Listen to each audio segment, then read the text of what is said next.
through their respective exhibits and installations one by one on the last day of the exhibition. It allows an intimate engagement with the participating designers from various domains through dialogue and discourse. For our audience joining us from the live stream, I request you to please share the link with all your contacts to get them to be a part of this ceremony. And now we will begin with an interpretive literary piece, an experimental medley of classical movements accompanied by Drupal and Hindustani melodies. The performance will be led by one of our participating designers, Karan Prasad, who is a disciple of Guru Gita Chandra. She will be supported by the vocalist Sahitya Gopal and will be joined towards the end by another one of the participating designers, who is also a Hindustani vocalist. Through their short piece, they will invoke four domains of design exhibited here, which are architecture and habitat design, industrial and product design, textile and apparel design, and graphic and communication design. And as they dance, there will be connections across them.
Thank you, Anand, for that captivating performance. We now begin. We are now like to begin with the closing walk, which will begin from the sunken courtyard outside. So I request all our attendees to please move there to the exhibition by In Practice.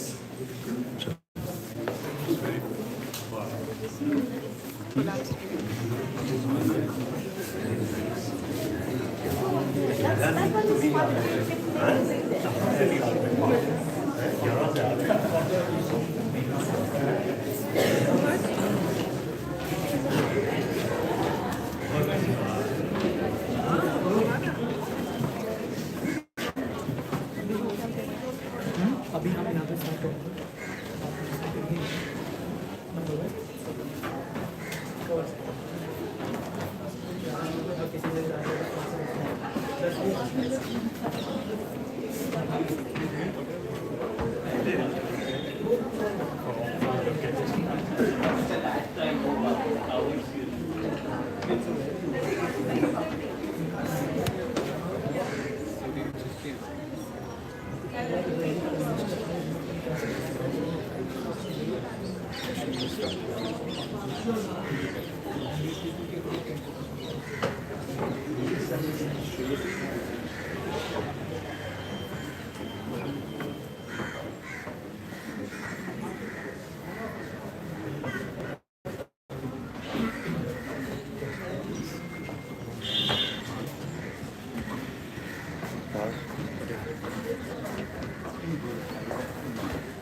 You come this side as well, please.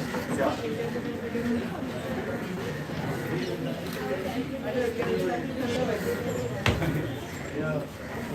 All right, so we'll begin now from the architecture and habitat design domain. We have In Practice representing which we have Parth Patel with us.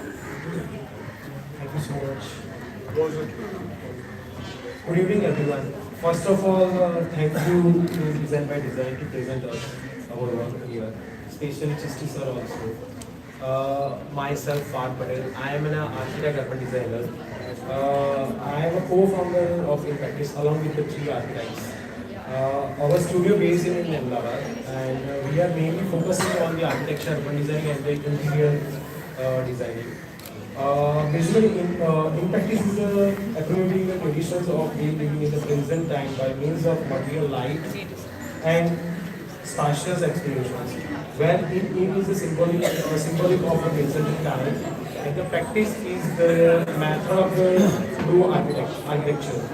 In practice is a design studio which is focusing on non-linear design approach with the intended solution. For each project, the inquiry start with the what lies at the core of the project's purpose, shapes its architecture, economics, and the social values.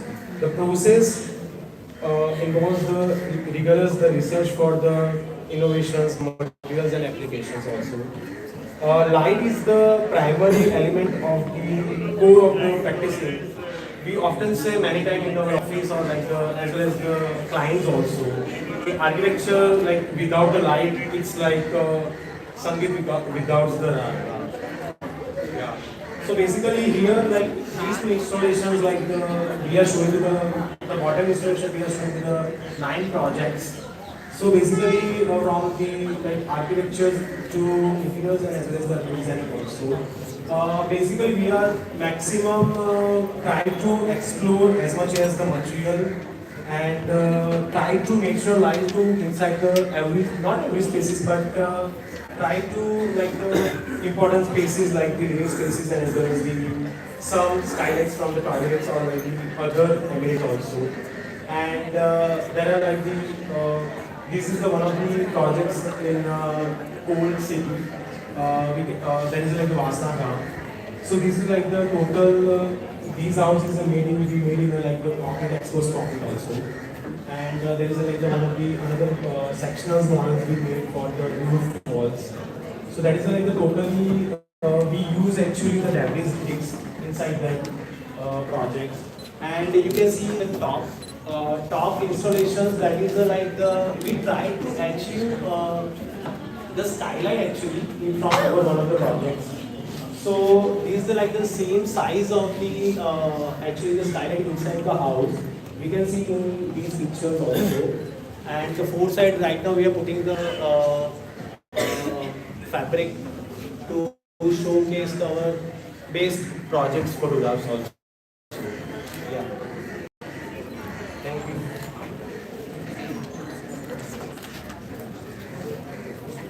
So as we move around, we encourage the audience to ask questions and interact with the designer. Yeah. Does anyone have any questions? To begin. I have one. So, as we can see, your practice has 4 partners, which is the most that we've had amongst all the practitioners that have come here for the design for the exhibition, right? So, how, especially as young practitioners, when one wants to grasp a hold on all the aspects of how design comes about, how do you negotiate between the ideas, the force of ideas that are guiding these 4 individuals, and how does the design process turn out from there?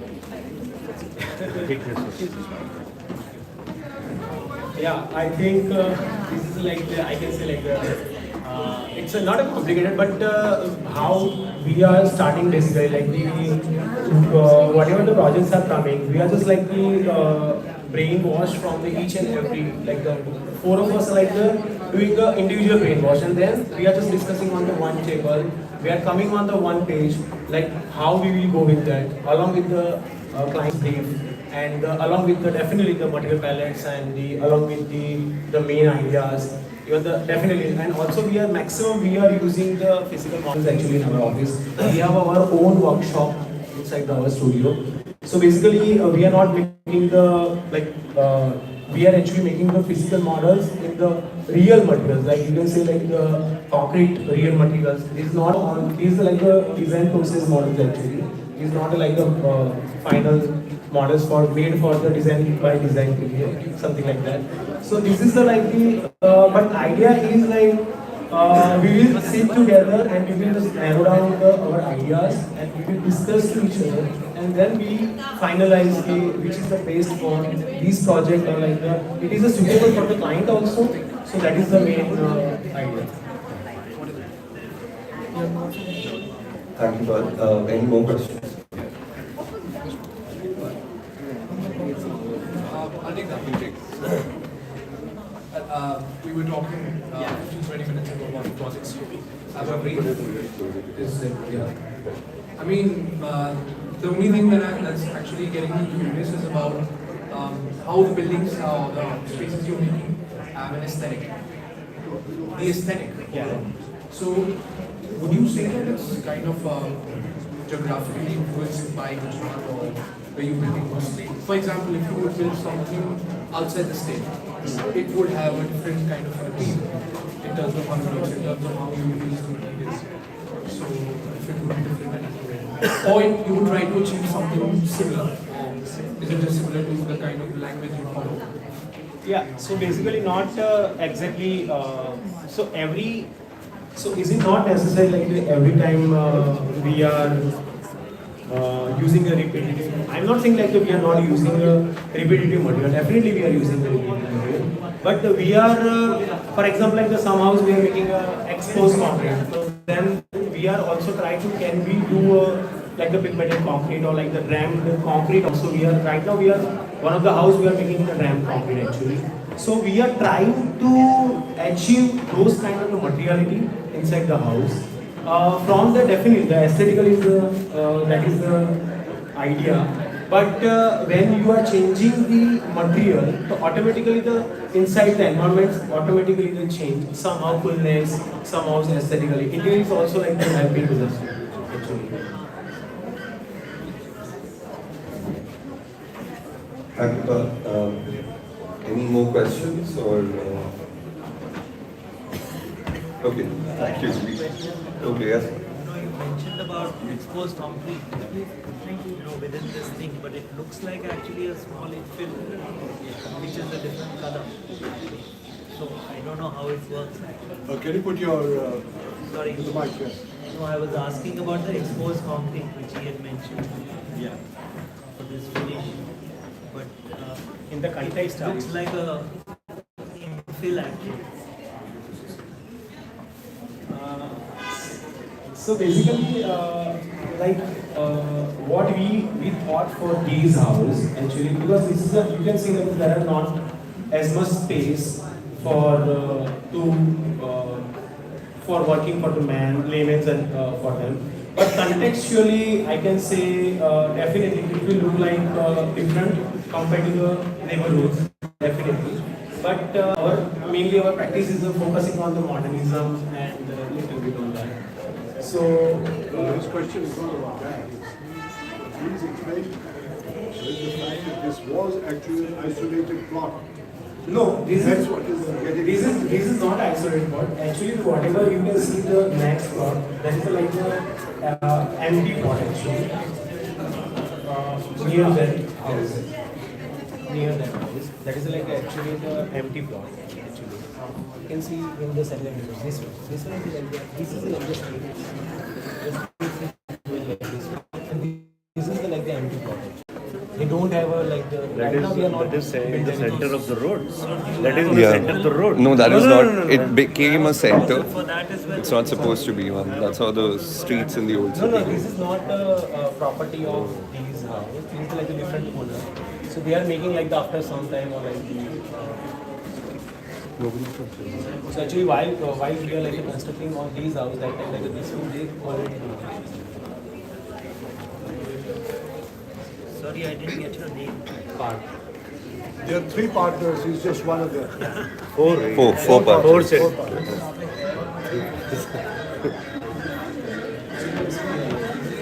I don't think it's going to answer.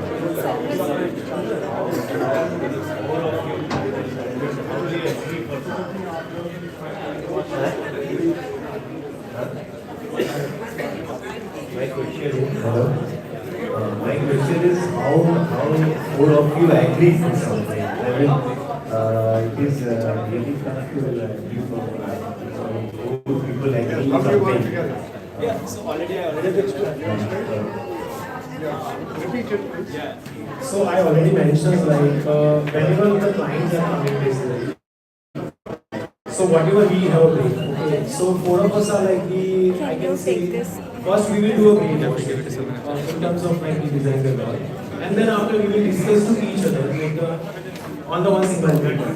At least every person is part of the design process. Otherwise, I have seen in lot of practices, this kind of practices, there is entire process. Somebody does some part, somebody does some part, and somebody does some part, and everybody is in sync. and obviously entire narration is one. So you are telling that everybody participates in everything.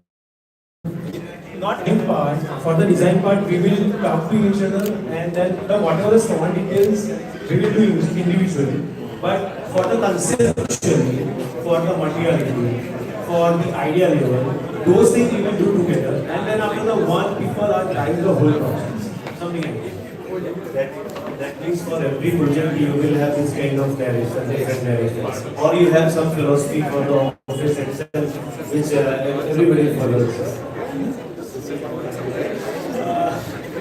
So basically, like, not like that way, but so every project we are trying to do, no, not as something else, but like as much as try to the four ideas coming together. That is the idea actually. The main idea is like the our four combinations, people, whatever the expertise are like different. I am a urban designer actually. One of the guy did the masters from the architecture. So whatever that individuals specialties are helping to consider. Amalgamating differences. Thank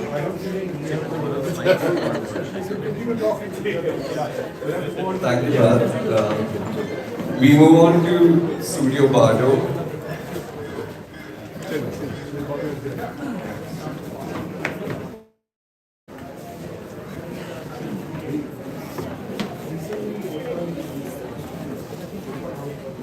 So we have Kshitij and Nikita from Studio Bardo.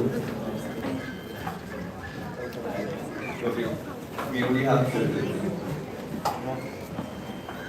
Hello everyone, I'm Kshitij from Studio Bardo. We work in the Kumaon region of the Indian Himalayas in Almora. Through this exhibition, we have tried to bring the context that we work in because that is something which is very crucial for our work. So starting from the pine tree branches to the wood that we have used for the exhibition to all the samples that you see here, we try to bring a whiff of the mountains. Mountains provide a lot, at the same time it doesn't. So we have stone, we have soil, we have wood, everything else comes from outside. So these are the materials that we have tried to showcase. Then moving on to the architectural part, the projects that we have showcased sort of tells the journey that we have been through. Starting from the vernacular part, what we learned, can we still bring that into our projects? What are the challenges? That this journey sort of takes you there. So the first part, the first panel that you see is the vernacular. We got the opportunity to restore some of the very old houses in Coon, which is a small village near Almora. And it was a challenging thing that how to make that old architecture still relevant and to make those old houses habitable. The second panel shows our own house, which Can you come ahead?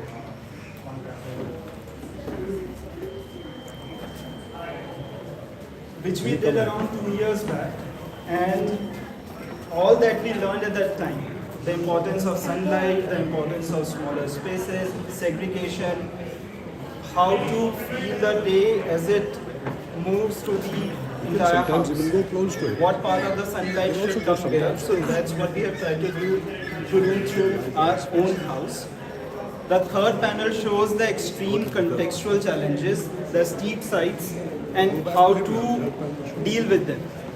Architecture-wise, you can always say that so much use of metal and steel may look alien, and it might not be contextual at the same time, but given the steep sides that we have, without disturbing a lot of the contours, without disturbing a lot of the context, we have tried to achieve these results.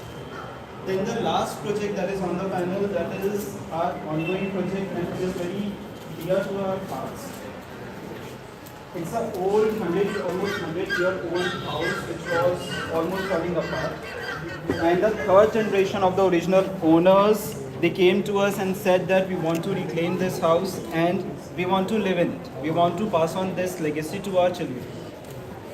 So we have tried to salvage as much possible as we could from the original house. We have tried to keep original windows, we have tried to keep original stone, individual fenestrations, and the entire process we have documented through that panel. And then to make the house habitable in the modern times, we have tried to add modern spaces and to bring the scale of the house for a modern life. So these are the 4 panels that sort of tells you this journey.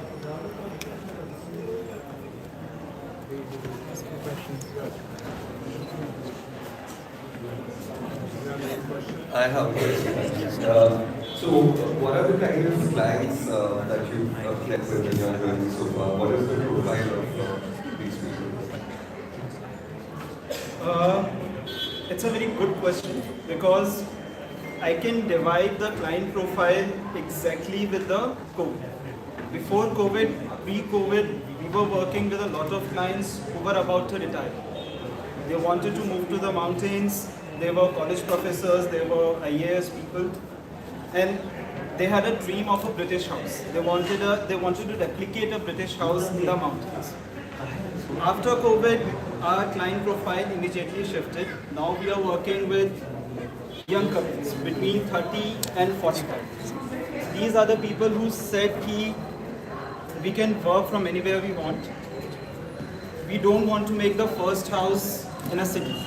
We don't want to make an apartment in Delhi.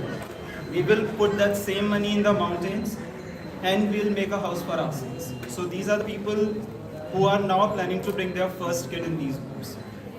And that's, I would say we are privileged to do houses for the same age profile as us.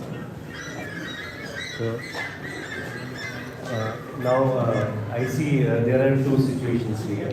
One is you have done one house for yourself. So how do you find that client different from what other clients have? We don't fight with our clients that much. The amount me and my wife fought for this house. That was one. Second, in our own house, we tried to do all the experiments that we could. To be honest, our skylights still leak. Every monsoon, we put up buckets beneath the skylights because we tried to do them. They worked to some extent, they didn't work. We cannot provide that to our clients. So we have made peace with a lot of things that we did. We really love them, but there are some things which we can always aspire to give to our clients, those experiments, but they may take 1 out of 10 that we propose to them, but not all of them. Like in our house, we don't have railings. So the first question the clients or clients' parents ask, what will happen if you have a toddler in the house? Like the day we were doing our Grab Pravesh, so there was a clear divide. Everybody under 30, great house. Everybody above 50. It's not a kid-friendly house, it's not an old age-friendly house. You have made it for yourself. You are in a very, I would say, selfish as a word that came up. But yeah, we can't do that to our clients. So that's one of the biggest differences. But what kind of expectations do the clients have? Do they want to go with vernacular or more modern? And if I can just ask you that, the question. Yeah. And as an extension to that question, how do you then try to negotiate with the client about the kind of sensitivities that you have versus the aspirations that they have?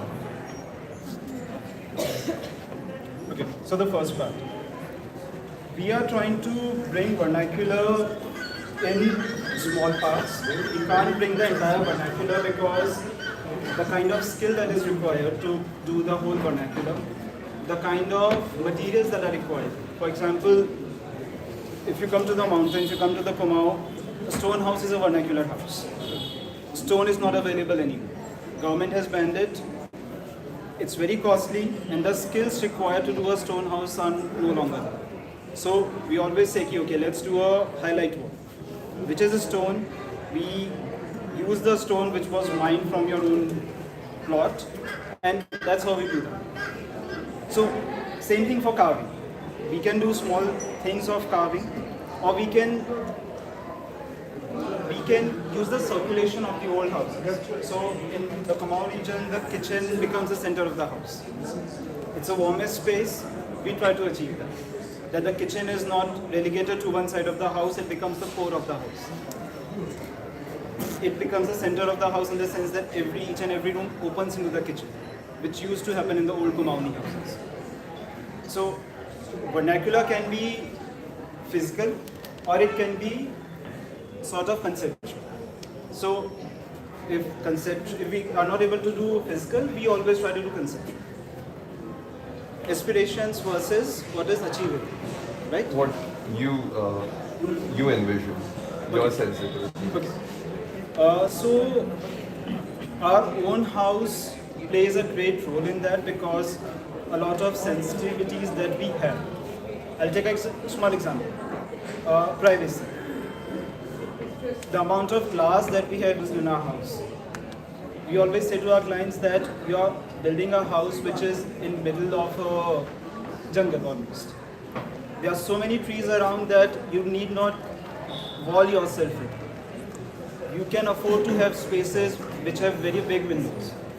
And do play with a sense of privacy that not all bathrooms need to be, say, 100% brick and mortar with a small window which is just meant for ventilation. You can have, if you are going to second floor, nobody can look in. It will be only you who is looking out. So our own house plays a great role, and it's a long discourse. We start, say, if it takes almost 3 months for a design discourse, we start with an idea, then we keep hammering on it. Look, this is what we have done at this place, this is what we have done at this place, and at the end of the day, we might not achieve 100%, but we can achieve, say, 50%. Thank you, Shilpan. Okay, one more question. So you are working in a very high seismic sort of zone. So what is your approach to earthquake engineering? Do you do it like empirically, or is it calculated, or and how do you draw the line when you're making an extension to an old structure? What is the philosophy of earthquake engineering that you sort of incorporate? If we are doing a new house, we use frame structure mostly, and that we get designed as per NBC Zone 5 regulations with the amount of steel that goes in, all the strengths, wind loads, earthquake loads. So it comes through, I think, computer modeling to us. We have proper civil engineers whom we hire to design that. At the same time, there are very simple postulates that we keep in mind. That we always try to go with sloping roofs which are lightweight, which doesn't use any heavy material. So we keep the center of mass as low as possible. We refrain from construction on loose soil. We try to look for proper strata. And we still go with old mystery kind of knowledge base key. When they say, okay, for last 100 years or say last 50 years, we haven't seen any slippage in this area, we give that advice to the clients. Don't build here or build here. And most of the time they do listen to us. There have been cases in which we have point blank refused 2 projects because we didn't feel it's a safe project. We started the discourse, we visited the site, we felt that we did a site report, okay, we can't do it. So we have done that. And keeping these postulates in mind that keep the center of mass as low as possible. As we go up, reduce the weight of the entire structure, have proper foundations. That does help in earthquake zone.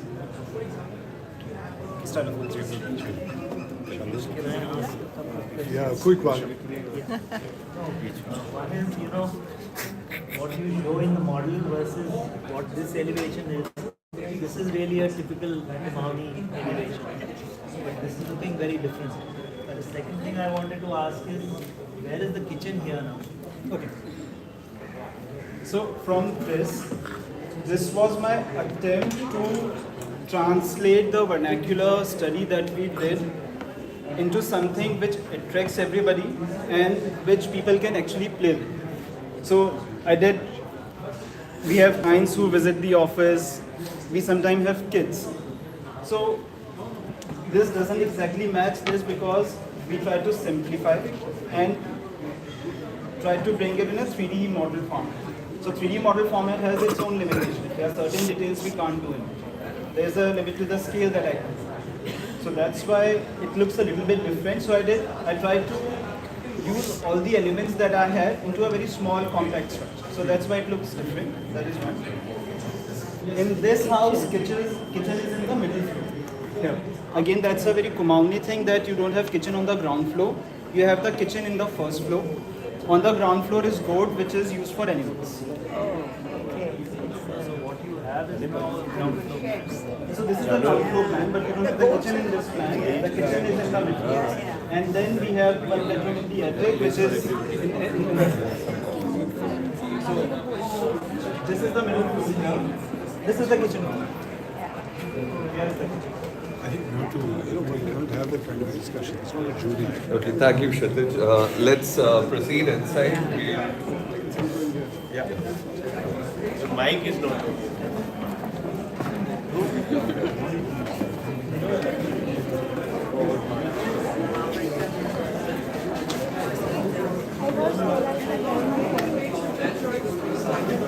Alright, next we have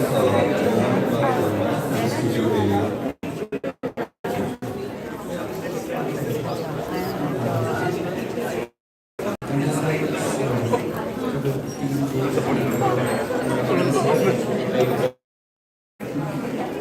It was such a amazing experience for me because first time we've exhibited and trying to create also what we do and what we really do in our routine in our studio. So I'm Mohan. I'm founder of this whole place, this whole business, this whole part what we do there. It started from just randomly I started making and I wanted to make everyday in my everyday life. And so all these sculptures, all these products, it just came from my experimentation. So from my college time to the time when I started this from scratch by making everyday things from my room, then we shifted to a place, like a bigger place, like a bigger room, and then now we have a studio where I can everyday experiment and make new things. And whatever we whatever comes out nicely or we feel like that people would be loving to buy. By that time we start selling things. So mostly we are a multidisciplinary design studio doing inside one roof, be it garments, be it products from all the materials. We experiment all the materials. We do R&D for different brands. We develop their products. We develop their garments. So we right now we have a team of almost 20 people. Not everyone is having a professional design degree or any of the degrees, but the whole studio's structure is based on that you come up with the intent and will give you the content. That's how the whole system is working in our place. Anyone can come, join, whatever they want to make, they can use our resources because those resources also I've got by working with people, by asking what I need and by giving whatever I have to offer. So this is what it is about the studio tenure. If I could just ask everyone in the gallery to speak a little softly so that we can hear our designer here speak. Thank you. So, I'd like to begin by asking you about your relationship with wood. You seem to have quite a collection of wooden designs here. Could you tell us a little bit about what you think of the material and how you go about choosing your specific timbers? So this whole journey started when in my college, whatever leftover wood people used to throw because I never bought any wood when I was in college. So whatever leftover small pieces people used to throw outside the lab. So all those pieces I used to pick, and that's why if you see half the pieces made So the story of these 31 sculptures were there. I was making each sculpture in a day. On the month of the October, because people were doing Inktober, I was more happy to do something with what I really want to do. So I took a challenge where I was making every day one sculpture with wood. So whatever leftover wood was there in front of me, I randomly started making something by and my whole process. So I teach design as well. So the process what I follow when I teach design, when I study design, is thinking while making. So at the same time, this whole I use multiple types of wood. I just consider wood as like a material. Whenever I touch the wood, when I start making something, it just tells a story, and the same thing I can convert it to. Or like whatever I can dream of, or when I touch the wood or when I imagine something. So I just as a designer and as a maker, this whole process revolves around my head that how and what it's going to be. So the same relation happens with wood. Thank you. Does anyone in the audience have a question? Preferably someone in the back. Did you say something about this circular installation? How did you fabricate it? I randomly thought of, so our initial plan of making a shelf where I can keep my objects. So I had a lot of objects in my place. Then I thought of not making a regular slab, like a regular shelf. We wanted to express something on our own, like very fluid, very organic, and very moldable. The way I get molded in the situation. The same way the circle is containing different emotions and different forms fitting into each other, and then so many things. I would need it, not like No, so it was just like flexible plywood, but treated with some small molds with all the leftover wood. So these are also like half the pieces are leftover from our place. We wanted to use all the leftover material which we have after producing products. So some has from the exploration we have. So, in the previous conversation that we had, you explained how in whatever time you like to travel to places and like finding people in order to share knowledge and gain knowledge. So, I was hoping you could share your insights on that as a process of learning more and creating more. Yeah, so I started teaching once after my faculty asked me to teach making. The students are not touching materials or using tools. So if you could just teach them how to use them, or how to make something out of materials. So at that time I realized that whatever I was thinking about the materials or sharing my thoughts. So the only thing I started doing, I picked up the material and started making something. So that gave me the whole thought process of making my own way of working and approaching materials. Approaching students also and people, whoever wants to make something. The intent is they are really scared about touching the material because they just think that it's not our job. This is what we cannot do. It's a job of someone else. We should not adapt it, or we'll take time. And that time, the moment you start using the materials, the time is something your interest can remove.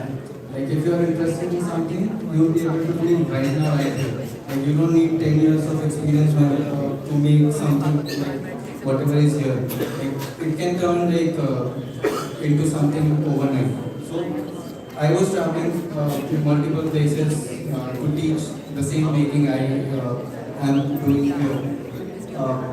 Last year I realized something I want to connect all those makers who all are makers by heart, but they don't have some intent, or they don't know how to make something, or they don't know where to go if they want to make something. So I wanted to start an organization with Makers Connect, where makers can meet. The whole concept of the Makers Connect is whatever you have, you offer, whatever you want, you need to ask. So that simple conversation can change the whole thing, like the whole process of whatever we really want.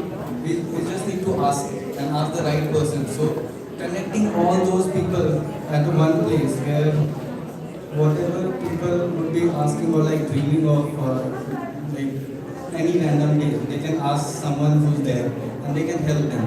And whatever they have in return, they can just offer that I have this and I want this. And it's going to be very simple for, and that's how I grown up.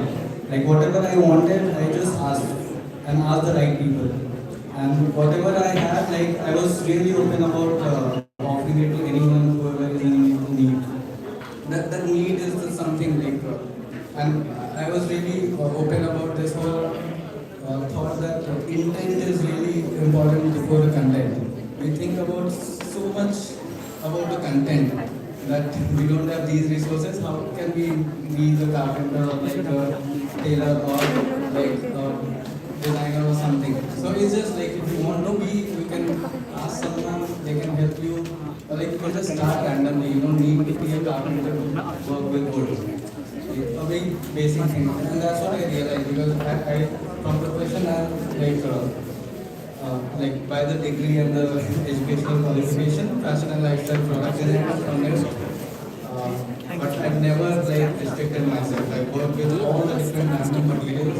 Like today also when I want to make something or like do something, I really don't think twice. I just do it, and if I'm not happy with it or like if it's not working, I redo it. There's no, because it was my choice to do this, and all the consequences, right or wrong, is mine. Like I own it. And that platform will give all the different people the connection of like connecting with people and sharing their thoughts. So it's just about celebrating. Thank you, Mohan. With that, we would move to the next exhibition, Studio IP, and the follow future.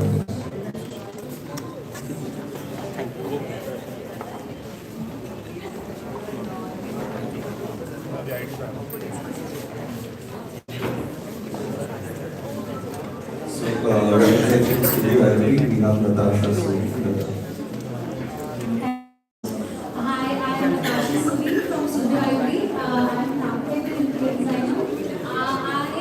Practicing for over 10 years now, and in residential sector I've been working for around 7 years. So after working for 7 years in residential, I have really realized that in residence it's very, very important that the occupants' personality, taste, culture, style is incorporated into their house, homes, and they should feel at home, and it should not look like someone else's design. It should look like their own. Was that your personality should depict your house. So with these buttons, we give them, and so that you can actually understand what you like and what you don't like. Because as designers, we are trained to imagine.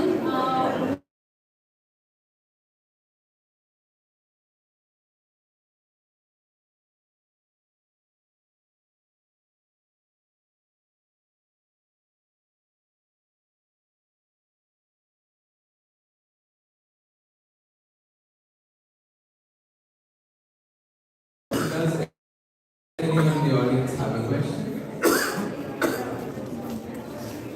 Okay. So I have a question. How do you take care of that? What are the questions, or how do you get that to that point? That this client needs this thing. So the person who's asking this question is not this one. The person who's asking this question. She is my friend, so she knows me, but not everything. So this is his house which I designed. So he was a single sole resident of this house in the bachelor and I designed it. So he said that I really wanted a house where I can, entertain my friends, and I want something very minimal, something, like which reminds me of some old times, and nothing too flashy, nothing too over the top. But I want a space which is there for my friends, for me to enjoy. So that's how I have designed the space for him, as he's asking. So I really try to ask these questions to my clients as to what is your daily routine, what do you do every day from morning to evening, what are your culture, what are your beliefs, what do you aspire to be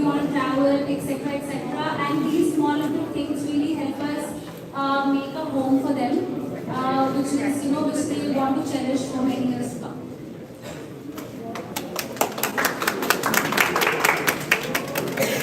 So my question is that at what point in your education or practice did you realize that one needs to break away from the autonomy that designers usually exercise, and that the client or the user needs to be brought in as a co-author in the project? And also what led to that realization? I think this realization happened when I was designing my own home, and I realized that it is very important that what I am designing is very important because my house, let's assume my room, I need a specific thing happening in my room. I like this, so I need a specific item in my room, and it is very important to me. And slowly, when I was designing for friends and all, I realized there are few essential parts of their lifestyle which is very important to them, and that should not be left out. That's what which led for me to decide that now moving forward, this is a very important aspect to ask every client I would have in future. And moving forward, this should be the key aspect of designing anything which I would have. I just want to know, is this your normal process with the clients? Since you're doing residential, I suppose you have more engagement with them. Is this your normal process? How do you really engage with them? So we don't do exactly this. This is a more complicated, more of a prototype for everyone to actually experience it. But we generally, what we do, we create a mood board of different things, so they can understand whether they like a wallpaper, or do they like something more simpler, or do they like something a little bit more happening. So we present them with some images and mood boards for them to understand what is their style. Because again, in residential, you have to be very engaging in every little item and every little thing. Even a side table where you keep your phone is very important. So small little things are very important in these things. So we present them multiple options and ask them to pick and choose so that they understand their style more as the process goes. So, do you think we should provide to the clients what they want, or they should be provided what they need? I think functionality is very important. So it is very important what the client needs. It should be the most quality, and then the wants can be adjusted. Functionality, the design is for this actually. Thank you, Natasha. Moving on to the next exhibit, we have Ashura Singh from Bio.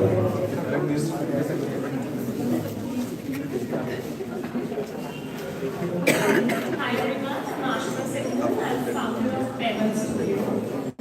Firstly, I would like to thank the design for giving me this opportunity. It really was a big feeling to be exhibited over here. I run a design studio in Noida where we are upcycling textile waste through handloom weaving and handcrafted techniques. Whenever we talk about handloom, what comes to our mind is a flat fabric.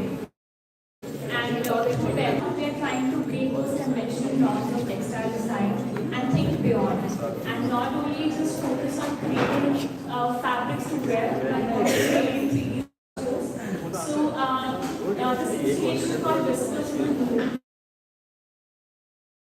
And also shows that even in the time of when technology is taking over, how handloom still remains as a powerful medium, and we can innovate so much. So the installation is done in 3 parts. If you look at the top, this is a 3D structure, fan-like structure that was woven on handloom, a traditional handloom. On the middle block V structure, we have not cut it anywhere or anything. It came out of the loop and it opened up in 6 parts. And as you see, the second part of the installation, these are the 2 jackets that we have displayed over here. It also represents the weavers in the studio talking to each other, discussing their journey, their struggles, their happy moments over a cup of tea. And the fabrics that you see over there, it's actually woven from the waste of our waste, which means it's double upcycle. We are following double circularity in our studio. Even when we upcycle textiles and then take pieces out of it, we generate some scrap. So annually we collect such textiles and then we weave it together to create more special pieces. I would also like to highlight this tool that we have done. This is also just a piece of fabric that has been woven on the hand tool. In a double cloth weave structure, we have inserted bamboos and we have just curled up the fabric together to make it a stool. So yes, the idea is whenever you think of handloom next, you think of something that could be done beyond just the fabric, and we are just paying a role to the weavers and trying to provide the benefit to the clusters by introducing bases along. Thank you.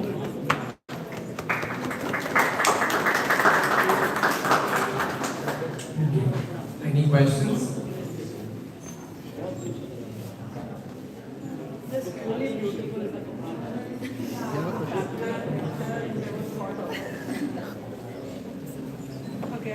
So you are.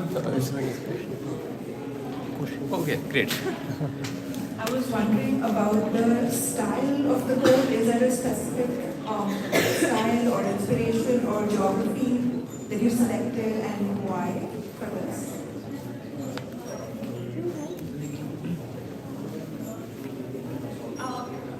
So when we were designing this jacket, we really wanted to, it was extreme windows that was going on, and we wanted to create a circular kind of a structure where it breaks in a way that it kind of gives you a hug. It's the warmth that you feel from the weavers, and it's that relationship that we wanted to build in our silhouettes. So our silhouettes, whenever we design, are designed in such a way that you will always feel the warmth from our studio and a lot of love. Through your entire narration, we could not understand what kind of work you are doing. And I mean, as a concept, that's fine. But what kind of work are you doing which we can?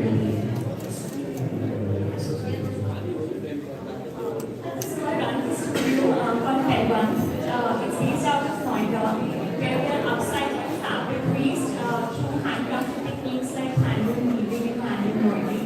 The idea is to introduce waste as a raw material to these artisans so that they can revive their craft. Under Pebble, we also run this initiative called Consciously Together, where we collaborate with design houses, architects, anybody and everybody, where we create pieces together in collaboration. So yeah, that's the idea. We just want to be the biggest social and environmental impact. So, would you, as I understand, there is obviously a whole bit of innovation that was gone into it. Would you say that that is something that your studio actively tries to pursue, innovation, and rather than constantly practicing certain beliefs as most practices do? So I believe where I find the difference between other practices and our practices is that we have handlooms that are in-house. So every day there is weavers are not just weaving the fabric, they are more like artists and designers.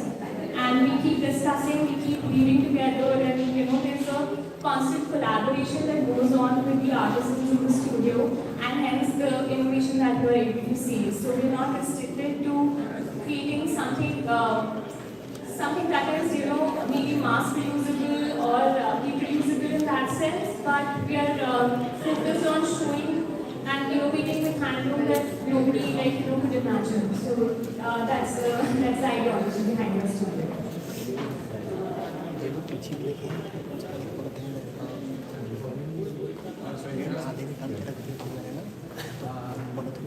I'm familiar with that.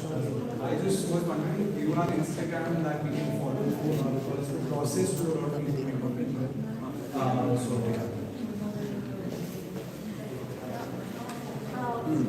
Yes, we do have an Instagram account and website. It's by the name of Pebble Studio. We have also put the barcodes you can scan and follow us. And we do post a lot about our process and everything that goes behind the studio. So I think that that would be a better understanding. Thank you. Thank you. Okay. Next, we have Terra Firma. Representing Terra Firma, we have Mr. Bhavna and Vedant.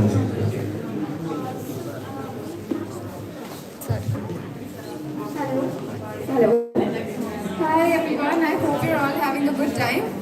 Thank you to Chishti sir and Design by Design for giving us this wonderful space to exhibit our work. So today we're going to talk a little bit about how we think, what kind of work we do, and how we go about our process.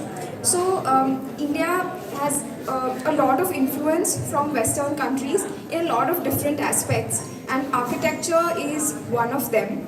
So we believe that since India is so culturally rich, there is so much heritage that the context in India becomes very important. The climate is also different. So as architects, we believe that our main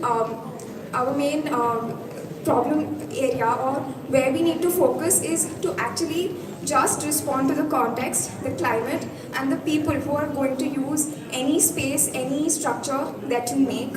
So making anything appropriate is what excites us, and that is what we work towards every day, and that is what is going to make us move away from just glass facades and shiny architecture. Hello everyone, I am Hitarth and this is my partner Netra. We are basically very fortunate to be working in Ahmedabad, which is like the hub of architecture, and we are again more fortunate that we could make our own studio. So I'll just take you through one project which actually explains this narrative which she said in a more detailed way. So this is our studio, which is electric in nature, and it spills out onto a very beautiful. This building is actually on the outskirts of Ahmedabad, and it is not like in the center of the city. So it is very green all around, and we generally enjoy a lot of bird watching and discussions and brainstorming, which happens mostly outside our studio. So that is where our lives are. Secondly, it is on top of a building, which is our home. So in that case, we are very fortunate that we just have to climb a stair to reach our office and climb back down, and we save approximately an hour or an hour and a half of commute and spend our lives in this space, which is the quality which we enjoy about the building. Talking about the house, we understand, we are a family of four, and we understand each other very well, in the sense that the plan is basically developed out of our lifestyles and how we sort of behave. So all of us are basically working people. So in the day, most of us are out, and only in the weekends or in the evenings we come together as a family and enjoy that time as socially, basically. So this entire space is basically a reflection of how we live. So the heart of this space is a living room, which we like to call it as a social space, which is directly connected to the dining area, and basically have two rooms above. One is this big and the other is this big. So they are completely diagonally opposite to each other, and they are extremely private. So we enjoy perks of both spaces, the social space and the private space. And we've also done a few responses based on this lifestyle. I think Netra can elaborate more. So climatically, this part which you see as the double volume, which is the social space, is oriented towards north and east. So what that does is the social space almost never heats up because the south and the west part, they always protect it, and it forms a buffer for all the heat gaining that happens majorly on that side. And we use the bedrooms during the night, so by that time we have a good ventilation that cools down the room. So for every building or anything that we do, climate becomes a very important factor, such that all the spaces should cool down as and when required or as per their use. Like for example, this skylight it helps in pulling up the hot air and cooling the space below. So we can go on about different details about the kind of openings that we have in this house. Like for example, bigger openings on the north and east side, and much smaller openings on the south and the west side. These two are two other projects. This one is a law office that we've done in Ahmedabad, and here, since the office space and the site was very tight, we've used metal to make most of our furniture, like the main table or the employee table or any of the conference spaces, keep the office very light and not feel that the space is small. Coming to the last project, which is South Face. This is an office building that we're making out of metal in Ahmedabad. So the core structure is going to be metal, and that's going to be a new exploration for us. Also, if you see, all the facades are very different. The north facade is almost completely open, so that we get good north light from there. The south facade has a lot of breeze blocks to shade the building and just take in the air from there. So this is how we go about every project, where the context and the climate becomes the core of how we think and how we strategize. Thank you, that'll be our time. Thank you. Okay, let me ask you a question. So you have spoken about your designs in really functional terms in quite some detail, as we all saw. Could you tell us a little bit about where you find your inspiration for your expressions?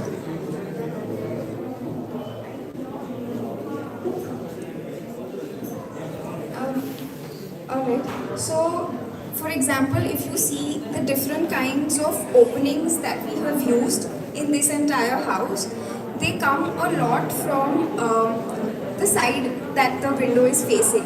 For example, here on the north facade, these two windows are huge and they are made of metal. So we can open them up completely, and it provides very sleek metal members to maximize our view. And on the western side and south side, we have more of wooden windows, such that and they're very small was on that side to cut out the sunlight. So a lot of it also comes directly from utility. For example, if we have a longer southern slope on this side, is because we want to put solar panels on that side, and that's why we have a smaller roof. So instead of making it equal, we've kept it unequal like that. So a lot of expression also just comes from how we're planning to use it. All the utilitarian things, we have a keen eye, keen things to look out for how the entire overall picture is turning out to be, and not just utilitarian design. Those are all the questions. So it's like a human trapped in that entire, in the streets, and it's just like you living in a dilemma. You just set free. So there are some 140 pockets that we stitched, and they all gather on each sides, which is also very relevant in my entire collection. So yeah, that's it.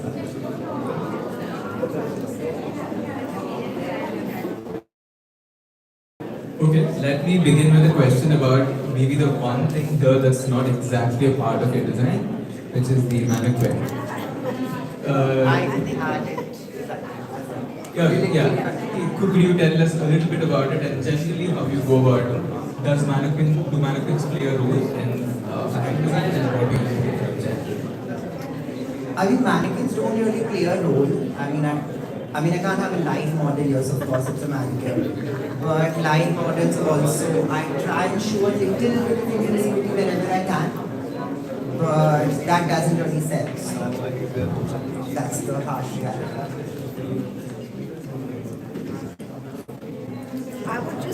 I would like to say, here your mannequin is actually adding so much value to the whole thing. If you didn't have this black thing here, and that's why I didn't want to buy. Absolutely, captivating. Thank you. So here is very important, this mannequin, to display their creation.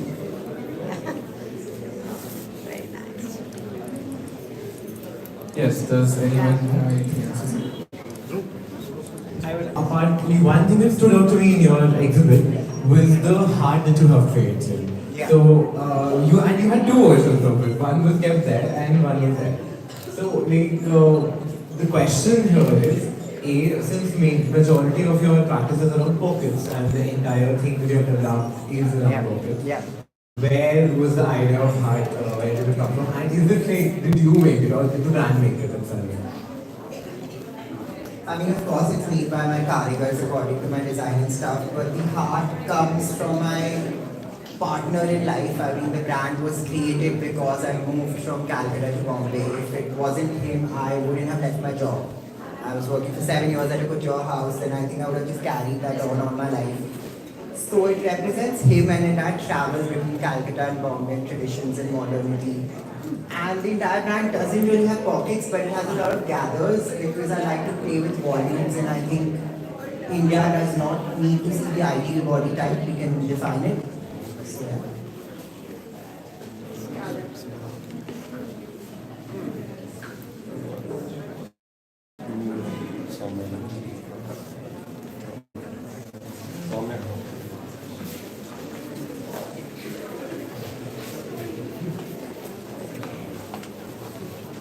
We have Soumya Mittal representing from and to. Hi everyone, I'm Soumya and I run this design studio for From2. A lot of work presented here is actually my personal work and not work in my studio. But it's a lot of different aspects about India, like population, pollution, religion, stuff you read in the papers every day. And what I'm trying to do here is represent it visually in a more engaging way. This is not generally how you see data. A lot of people ask me where you get this from. These are all reports which are periodically published by the Indian government. But because they're so badly designed, it's not, nobody reads it and it's not very engaging. So each piece here is a different report, which is redesigned in a way that people read it and they engage with it. So here, like the Missing Women of India, for example, is a piece missing in the past 3 years. And you can read what to want. Today is a different aspect of our country, and it's just done to represent data in a more visually engaging manner. I'll start with the questions, I guess. So, Soumya, what role does representation, because there's clearly a very powerful graphic language in each and every word, very distinctive one as well. So, what role does representation play in your work, and how is it churned out? I mean, it really depends on what am I representing, right? So, if it's color, a lot of these concepts are very abstract and very hard to actually give form to. So I depend a lot on texture and color. For example, I think the vegetarianism one was quite clear, like it's green and red, because veg and non-veg is something so clear in our head. It also was around violence related to vegetarianism. So the red works in like dual ways in that sense. So the marriage story, for example, you have the rose, which is symbolic of love in our country. And religion is, I wanted to show something very spiritual, and you usually associate this hero effect with something otherworldly in this. So yeah, that was the reason. But each piece has a very specific color choice related to the topics. So you said these are reports for government. Yeah, different bodies. All of them are international data sources, but each one has a different data source. Okay. Government of India, I'm saying. Different bodies of, yeah. Government of India. Yeah, government of India, yeah. I wish people from government could use this more. I really wish to. And the second question, is there any government, state government or central government or any department that's connected or you try to connect with them? No, I haven't. I mean, even to write to them, they're not very responsive over emails. Their websites are quite bad, so I would love to connect. I would not have real hard work, but they're looking for talented people. Yeah. The problem is the connect, the communication. Yeah. We're talking about communication. Yeah. Right. So I wish you connect with the, especially women and child development, I would suggest. Maybe Yes. sure. I have so every time I do a report or I do my perception about that topic, and even in rural and urban areas, for example, it's so different. Any sort of designer for that matter would want to eat. And what was the thought process entirely to delve into the side of the social reports, women anxiety, the entire thing, while also pursuing a very active design language, because the entire communication language was absolutely amazing. So, Thank you, and I think you answered your question yourself. Nobody else is doing it, it has to be done. And it is a very, very big gap in the market. It is a very, very big gap in the market. So I studied in London, and then you see reports which are well designed, you see people engaged, and then you see reports which are well designed, you see people engaged. When I came back to India, and India being such a data-rich country, nobody was doing it, and even the reports we published, there's a certain type of graphic design which is associated with development reports or development reports and NGOs. I really wanted to break that. I wanted to use my way of designing or my aesthetic in design and sort of talk about these topics. So there's more interesting. I am interested in all of this, and I think it was also my attempt in understanding this in a way I would want to do.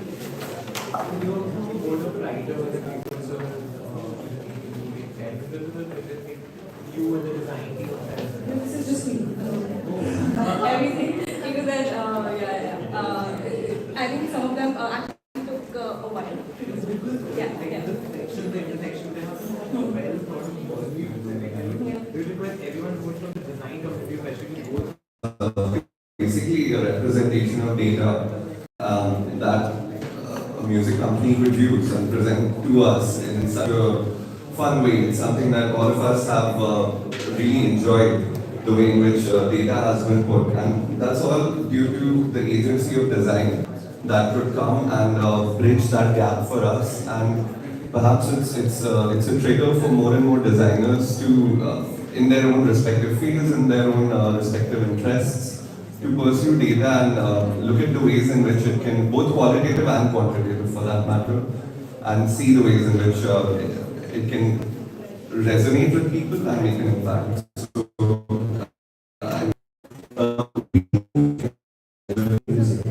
I was just singing what my teacher sang without even understanding what I was singing and how it related to the world around me. And I wish to change that with my project Swar Petri and with the help of a little probe called Kala.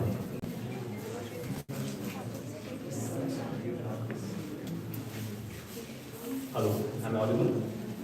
Yeah. So,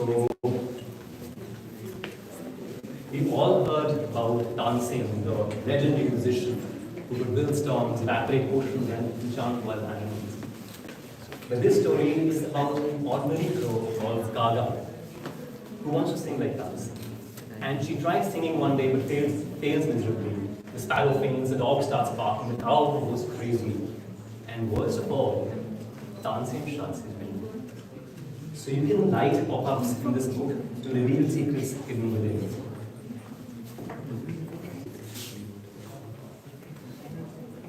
So here's dancing behind his window.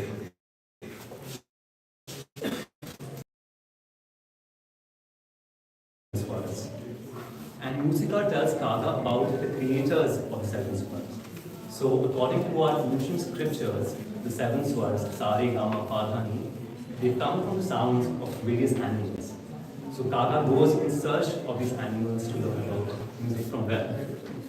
And along with that, Musica also gives Kaga a swardharam. So you have this instrument with which you can play the seven swords. You have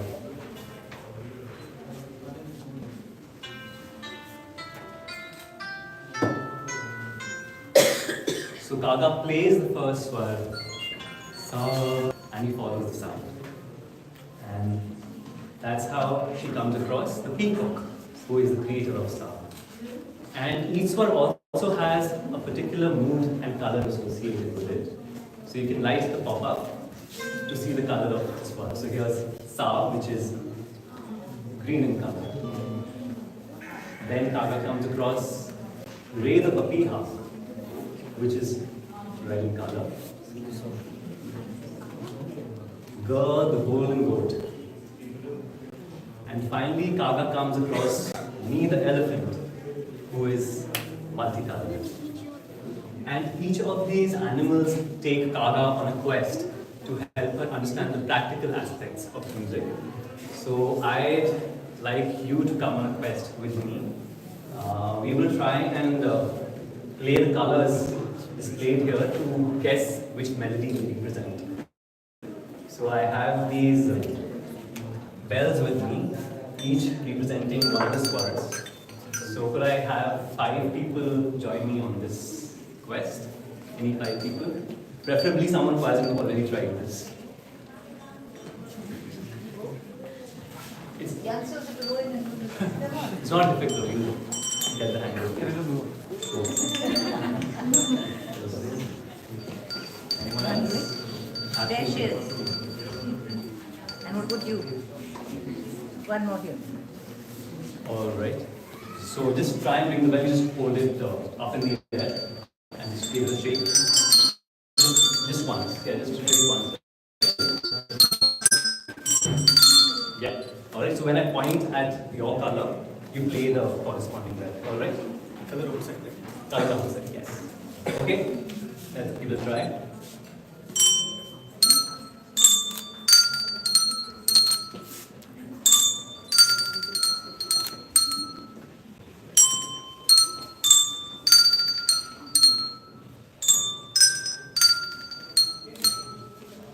Can anyone guess which melody that is? Perfect.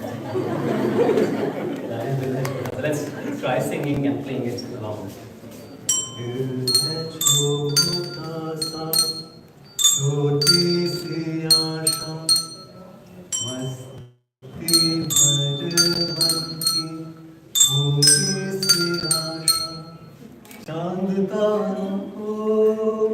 छूने की आशा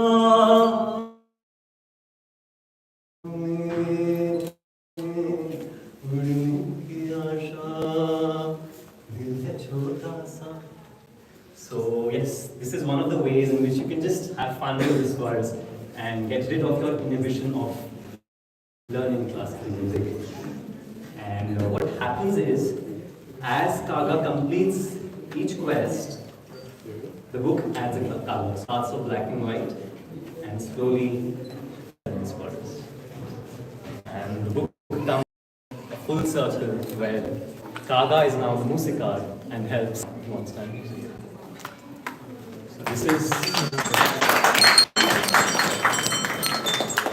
the basic try to integrate different musical concepts through this form of a story and interactive elements.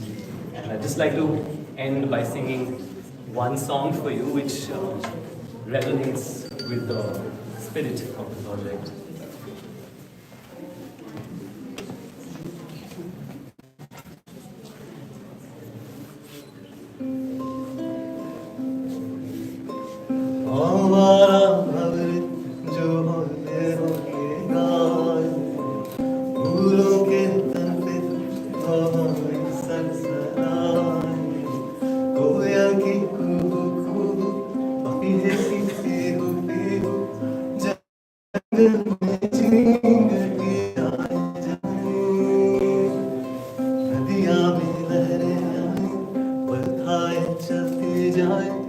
भीगे होठों से झिलमिलाए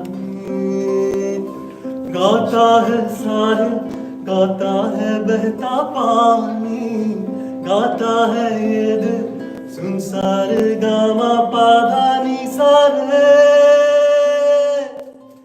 आवारा भवरे जो बोलते हो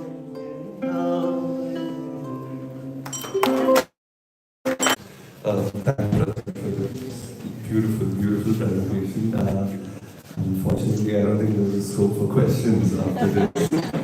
There's a lot for us to absorb from this performance and this presentation. We have DNH, and representing DNH, we have Sharan and Shreya.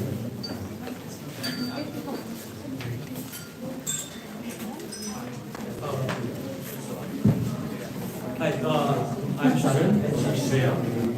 So we together have started babies. The history of graphic and text is very much intertwined around the world with this done.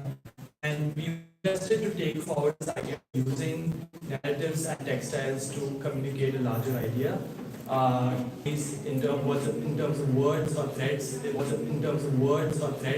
always been used to bring them together. And day and age for us is like a medium through which we want to tell those stories. So in a short way, we say that it works the intersection of text, textile, and seen through the lens of time. And I think Shreya will tell a little more of what we do. Hi, so currently we are exploring, like as you mentioned, so we are making clothes under 2 segments. So what we presented here is our bygones, which are mostly made from found fabrics. So right now we are exploring the kantha fabrics and deadstock jacquard, and that is what we've put here. And there's another segment under which we make clothes, which is made to order, because we really want people to be very conscious about what they're buying. So sustainability is not USP or something that we want to. It's not that we want to talk about it, or I think it's now given, and it is not it's like a prerequisite. So that is why we are following made to order and using dead stock. So in future we look forward to exploring more crafts or looking at textiles which we can actually bring out narratives for both graphics and textiles. Okay, I'll start with the first question. So, what's been intriguing me particularly, sorts of pieces which how is it that you negotiate this sort of temporality, which is intrinsic to the work, as opposed to the permanence that a lot of other fashion labels tend to pursue, that this is a product that they make and it's reproducible, and a lot of people can share it, whereas there is a temporal aspect to your work where nothing will ever be in the exact same replica. So 2 people will maybe share the same ethos of brand, but not the exact same thing. So to answer that, I would say that these are made, like some of these would be 20 years old, or they would be 40 years old, sometimes they're even 80 years old. So here the idea is not to think about how it can be reproduced, but also to promote the value that when somebody is buying the clothes, they are more attached to it, because they will know that this thing is only made for them, and in the world there is only one of a kind. So it can never be made again. And it's not like the textiles are similar, so we do come across with fabrics which are similar, and in that sense it can be fulfilled, like to talk about the commercial aspect. But other than that, we do want to promote the value where you are attached to your clothes and you find the, like you see the value there, that there's only one of a kind. Yeah, I think just to add on the temporality of it, it's not like it doesn't have a temporality. As she said, like some of these fabrics are like 40 years old, 8 years old. So they come with their own history and they're sort of moved across time. Like I said, like we're interested in the time aspect from it. It's moved across regions, hands, so much different work. Like the texture that you sort of see coming out of here, it's a lot of it has come from the hands, it has passed through, and the various treatments it's gone through. So that part of temporality is just like we don't see it when it gets bought as being somewhere at an end product, that something that you have is, you know, it's reached this, the jacket is, or whatever it has reached its end point. maybe down the line in this country, passing down of clothes is kind of a cultural phenomenon for us, especially common among women, of passing on, and even certain memorial textiles as well. So that way the temporality with the, let's say, the scale.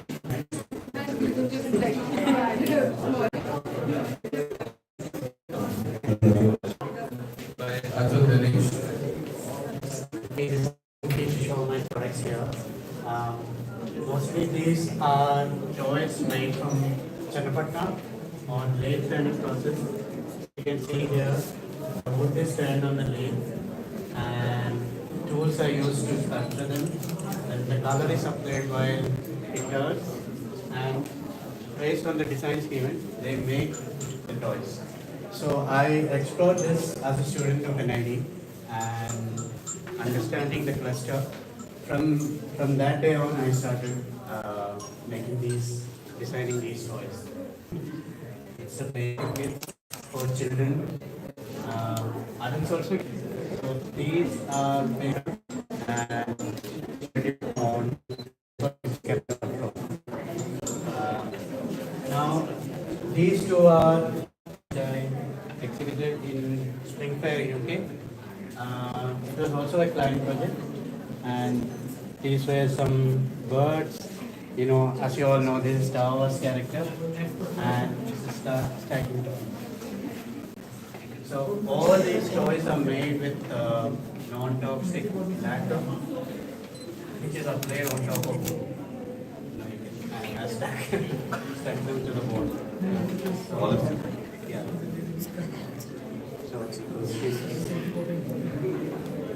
Yes, do the kids in the front here have any questions?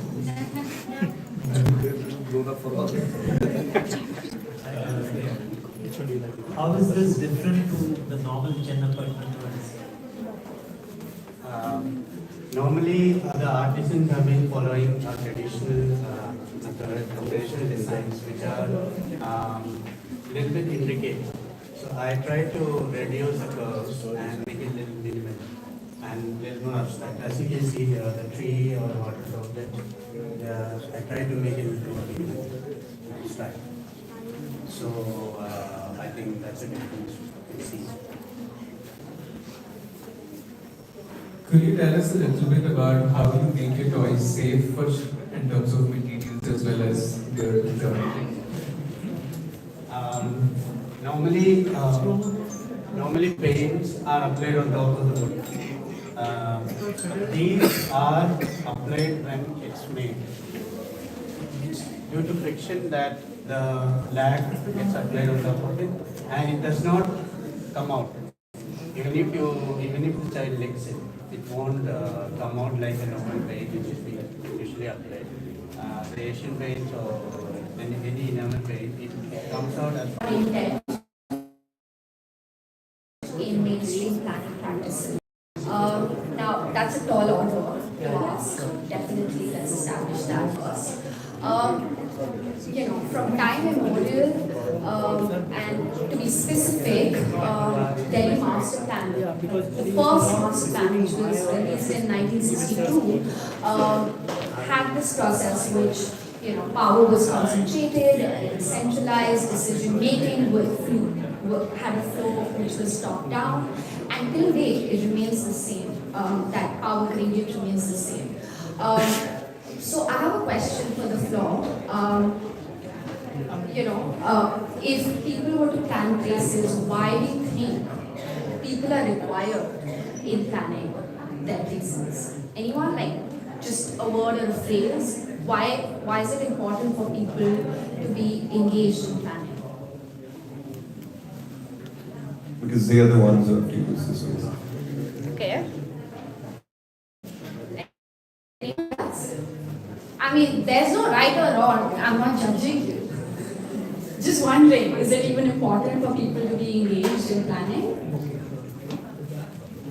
I'm going to say that sometimes people may not be equipped to think about what would suit them best. Right. Thank you for those answers. I'll answer that question slightly differently. I'll answer in a way where the question will be framed as though what will happen to our cities if people want to engage in planning their cases. Our cities are constantly grappling with the ever-evolving urban environment due to forces of urbanization, migration, climate change, other externalities. We've had the pandemic. So, since power has been centralized and it's been in the hands of few, it automatically also benefits few, and that few is, upper class, upper caste, able-bodied, heterosexual male, and the remainder is not a homogeneous group. There are a bunch of other groups who should be part of planning as well. And because there is a lack of diversity in the planning paradigm, it doesn't reflect the urban communities of today and their urban realities and their everyday realities. So that major drift between the current planning paradigm and how governance systems are functioning at the grassroots level is something that we're trying to bridge. So essentially what we do at City Sabha is we're co-creating usable and active public spaces for all. It sounds very straightforward. Our mission statement has been just that. But due to several actors and stakeholder groups, there are complexities in governance structures. Like I said, there's been when we started our journey back in 2019, we started with this question of what are public spaces, right? And it be different for us are the primary driver of our perceptions of public spaces. So, for example, the altered perception of the city if you were to drive a car or you were driven around or that you were, say, living with disabilities. So my point being that because we're such a heterogeneous group of people, we cannot frame public spaces to be one particular way. And that's why these numbers and the quality of public spaces of our city. What we see here is essentially one project that we did in Raghuveer Nagar, which is situated in northwest Delhi. And it's predominantly a street vendors neighborhood hailing from Gujarat, Bihar, Bengal, parts of UP. And the reason why we wanted to work with this particular group is because their work and mobility patterns is distinct. They ferry around different neighborhoods in search of second-hand garments, waste markets. That's what they pick up. And in exchange, they sell, they don't sell, that's the wrong word. There's a barter system where they are giving utensils in exchange of those second-hand clothes, and they refurbish it back in their neighborhoods and then sell it in a daily market called Budewali Mandi, which is the largest second-hand informal market in Delhi. And I think it's the second largest in all of India. Now, the reason why I wanted to work with this particular group is also because their exposure to the public realm is over 15 hours a day. And that's the reason why. And when we spoke about gender-based violence, it's not just men ogling or cases of violence. It's the state. It's the state that has had a very indifferent approach to them, even though they are protected by the law, which is the Street Vendors Act of 2014. So what we did is, when we went to the community, we had this place quality index, which in a way worked very well for researchers and practitioners, but there was very little participation by the community. So we scrapped that tool, which was developed in-house, And then we developed this generative methodology where we introduced tools such as scene making, photo voice, counter approaches to mapping, walking interviews, and soundscaping. And these are the outputs that you see over here, which took about 15 months to develop and co-create. And excerpts of the Khatha are also placed here, so feel free to go through them and ask us questions or write to us if we are short on time. And the other display is to do with other small scale interventions that we've done across Delhi. Again, I don't want to get into it just because of time. And the second part of our showcase is the interactive one, which is public facing and interactive in nature, where we're positioning people, you, at the center of it, where we're asking you to essentially write your experiences, perceptions of public spaces, places in Delhi, so that you can contribute to the place inventory. Now, what is place inventory?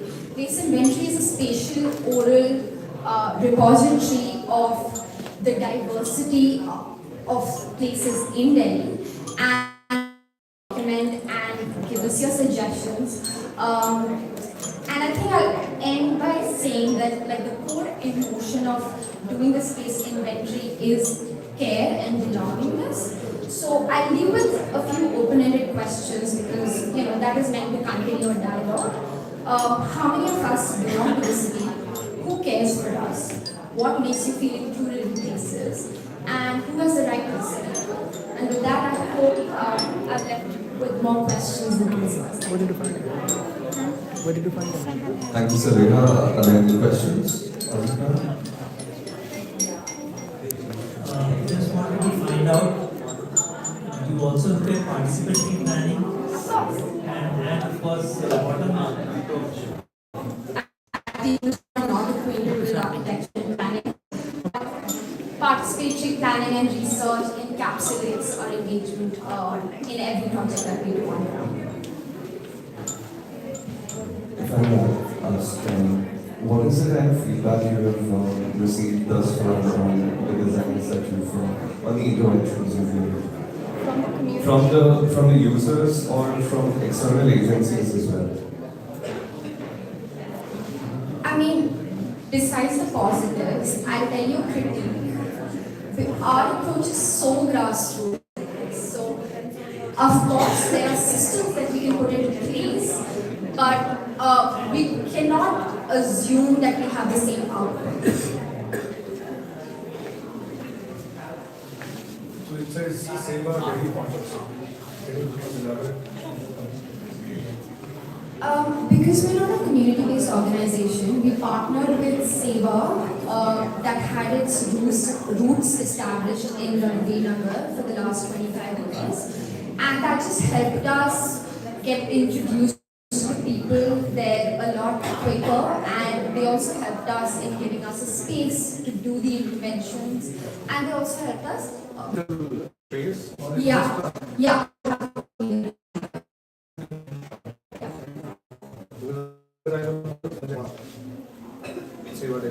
Oh, Seva is a huge organization. I know. So I'm sorry.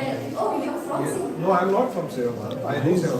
Oh, yeah. He does Seva all the time. Anyway, my concern was that Reef Survivor used to create those earlier. Yeah. So I just wanted to know who's the person who, it's you who's creating those spaces or So we use their community space, which acts as an anchorage point for a lot of these women to avail certain services, because they give out, ID proofs and, they do basic mobilizing. We went in there to activate a space and to do this project. So essentially we just shared a physical space, but in terms of their projects and our projects, there weren't really any common ground. No, it's a very challenging work on ground, dealing with a lot of, including administration, which is not willing to cooperate at any point. So anyway, good work. Thank you, Selena. With that, we'll move on to the next exhibitor. So we have Sri Gupta from Foundry. Hi. So, firstly, I think I want to thank Design by Design for such an amazing space. I think I've always wanted to display my jewelry in a way that it is right now, and it's been a perfect stage for that. The whole journey, I think, started off with discovering this material, and it was all by an accident. The material and the process was something that caught my attention. 3D printing as a process was so streamlined in terms of manufacturing and prototyping. And then from taking the material, the next step was how do we convert it into jewelry, and what aspects can we add to make it more familiar. Like jewelry has always been something that is an adornment. It needs to be, it needs to have certain sparkling in it, or it needs to catch attention. And if you look at the material itself, 3D printed material, it's a very industrial material. So the challenge for me was. So what we're seeing across various exhibitors over here is that there is a shift in the way in which things are made now, where we are privileging the handmade products. There is a visible trend across the exhibits here as well, that handmade processes are coming back into the mainstream, and they're being preferred and marketed and such things. So how do you, through the technological process that guides most of the production that you have, how do you see yourself in that particular market? How do you position yourself? I think with this also it's half and half. There is a bit of the main canvas, let's say, is 3D printed, but what you add to it is actually what creates the magic, and that is done by hand. So I think it's the merger of the two that is there both ways. And I do see the difference that people they have a more appreciation for it as well. So it actually depends on after the pieces are printed, what do I do with it and how much time work is it. Are there any other questions? Seeing none, we'll move on to the next exhibit. Thank you, Sri. So next from Zoe Design Life, we have Arohi.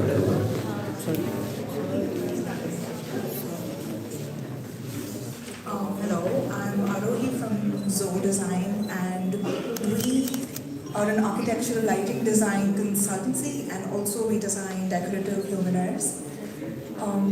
I myself have studied product design and architectural lighting design for my master's. And we at Zoe use light as a material for creative exploration, and it's what all of our work is centered around. So in this exhibit we're showcasing also the product end of it, but also illuminating spaces, which is architectural lighting.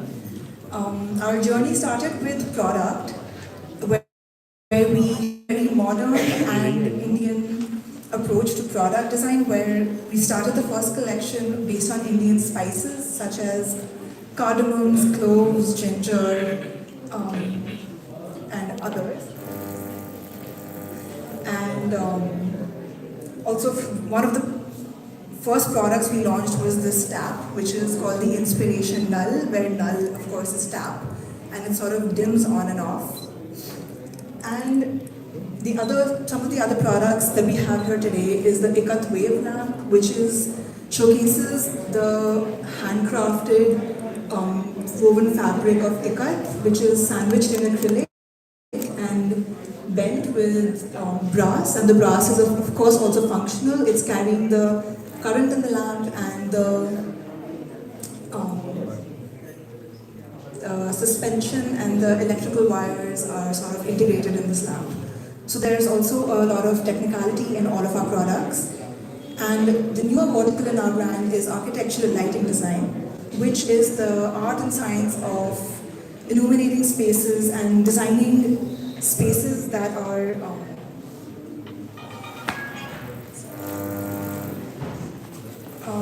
it's the art and science of designing well-lit spaces, which is extremely important because light regulates our circadian rhythm, which is also our sleep and wake cycle.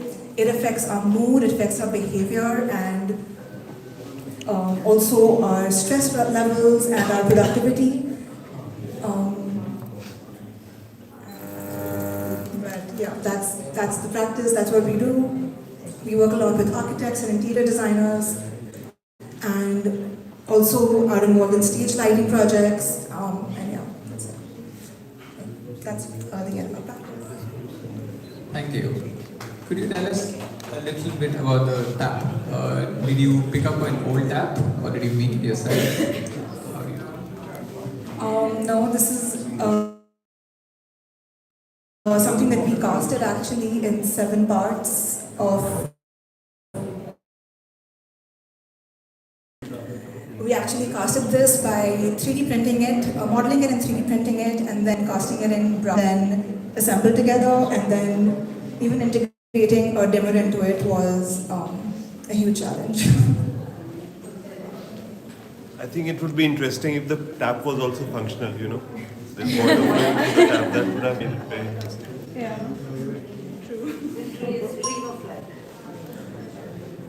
actually, about the tap, the idea was to create something that is very unexpected in the environment. So the idea was to take something from the outdoors and exteriors and sort of, you know how we see these pipes running along buildings that are clamped onto the building? That was actually the idea. So you clamp it along your desk or your bar or wherever, and yeah, you have light going out instead of water. Sure. So you worked with product design in general, but you also worked with lighting in particular. How would you say designing with light in mind or designing a light source is different from designing a solid object?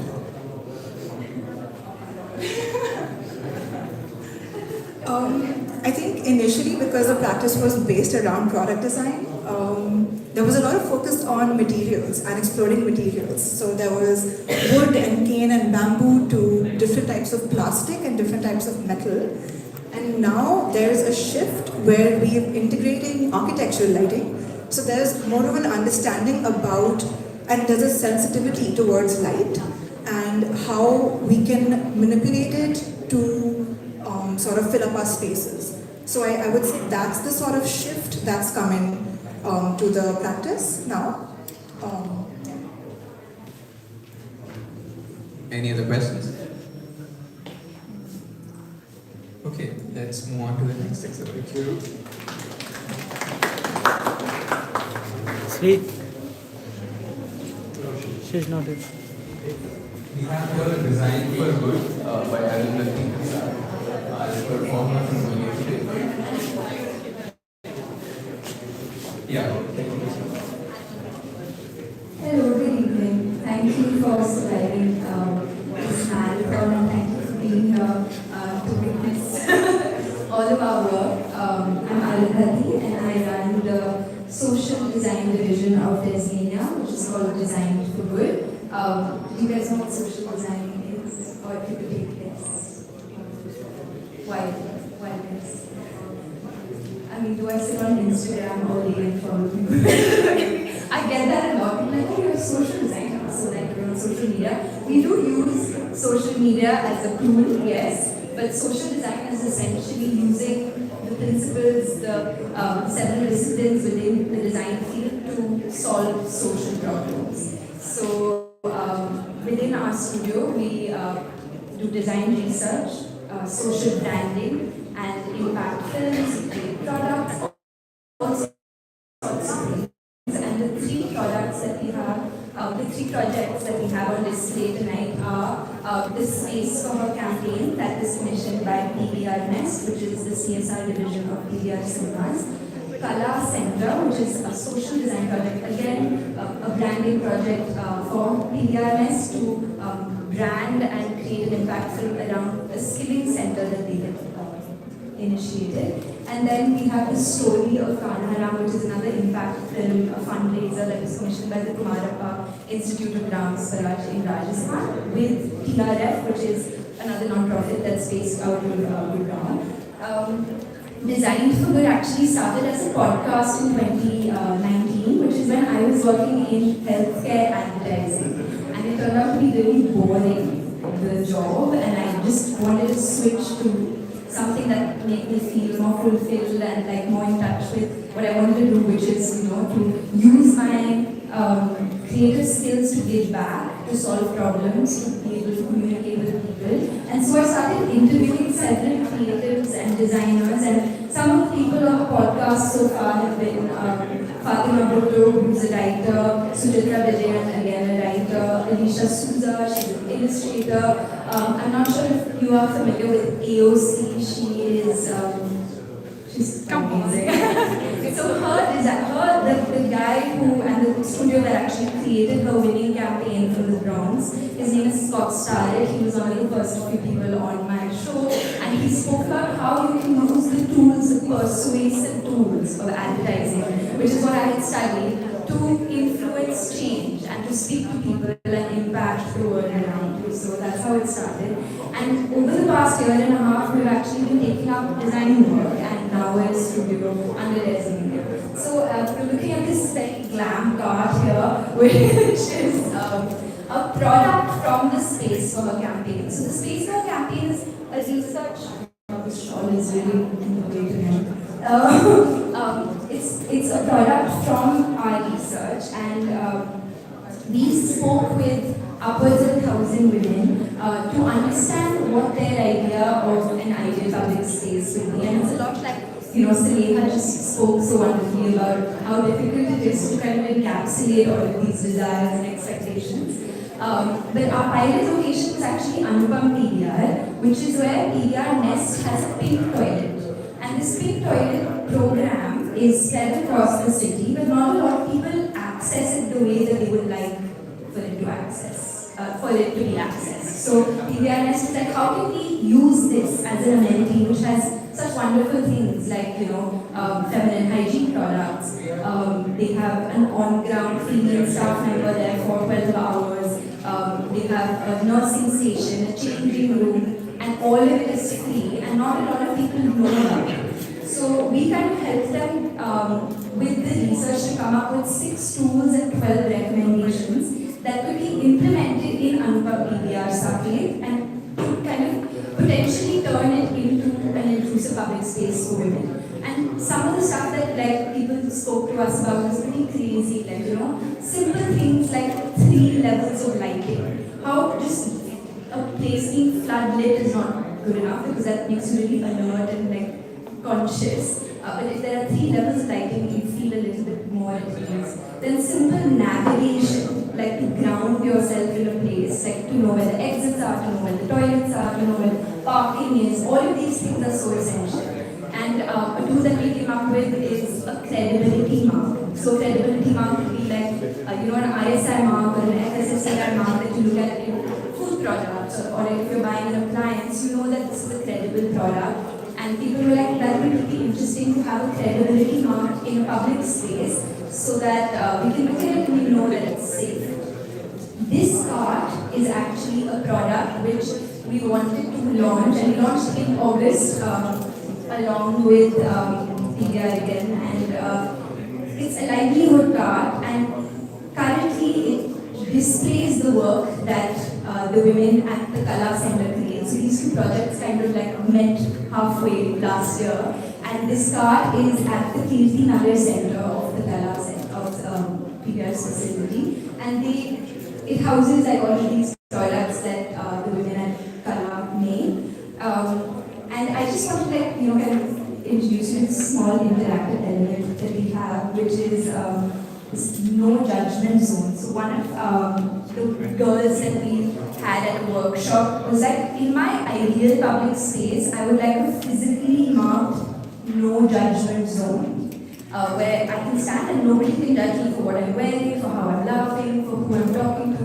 And it's kind of silly to think that if you mark a place physically, people will not judge you. But it's worth thinking about because we are constantly looking at people and thinking of how they're walking and who they're with and all of these things. So I would invite you eventually to stand here and write down your mannat for an ideal public space and put it on our mannat EKT so we can collect all your ideas and understand what your ideal public space looks like. There are small tools here, like a few things that I can't necessarily like show because of costing time, but we have this visual tool which is a game, a board game that we created.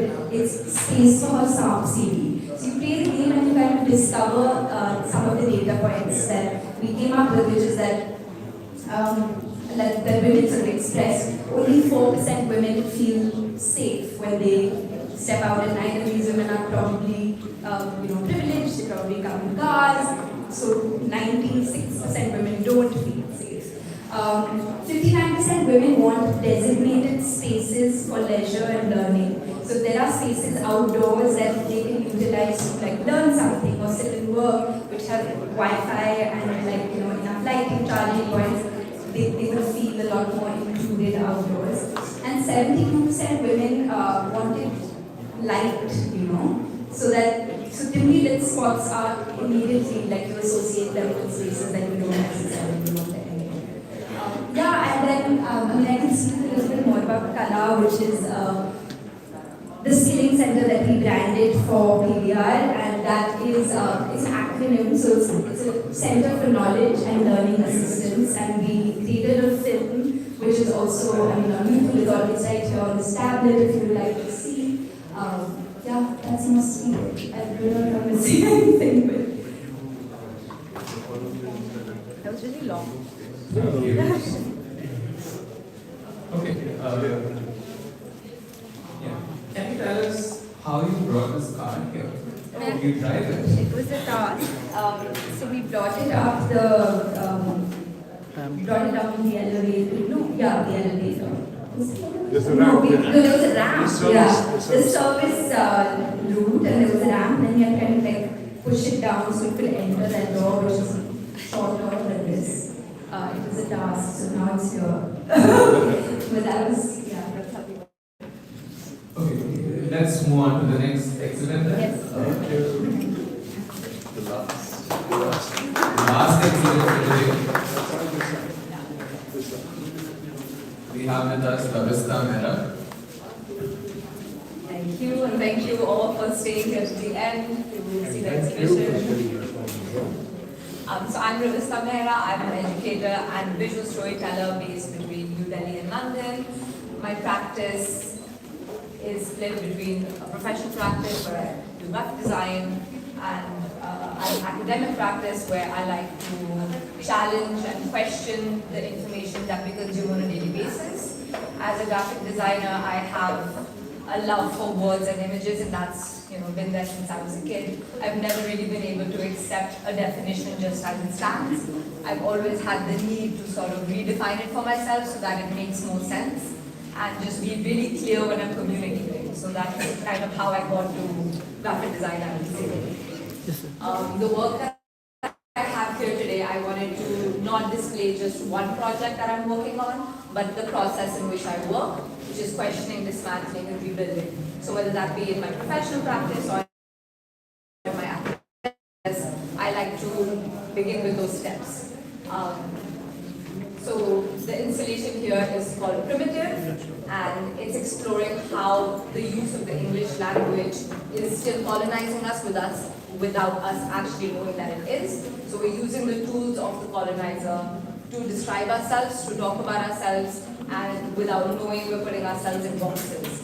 So the way that I work, I don't really like to tell people what to think, but I like them to think for themselves and question the information that they have. So using the case study of the word primitive, I wanted to sort of have the audience question words in which they use to describe themselves or their culture specifically, because that's what my practice is based around. So on this side, you have a few questions, of who is allowed to tell whose story, right? We're always consuming information, but do we really question who has written it, who has filmed it, right? Who is marketing it? Those are all very big questions because it's coming to us, and without thinking, we're sort of integrating it in our lives. And then I like to dismantle, so that pretty much consists of a lot of research, looking at what currently exists, verbally and visually, because I believe that, as a graphic designer, you're taught the tools of putting together a word and an image and how powerful that really is. And that's something I'm really aware of. And in order to undo the stereotype, you kind of have to use the same tools but flip it, which is why also the installation is in English, and a lot of people have asked in the last few weeks if I'm colonizing English and why isn't it in Hindi or another language. Firstly, because not everybody in India speaks Hindi, and secondly, because the point of the installation is to get you to question the English language as a tool. So, I like to pose questions to the audience. I like to have different conversations, or at least get people to start thinking about something, right?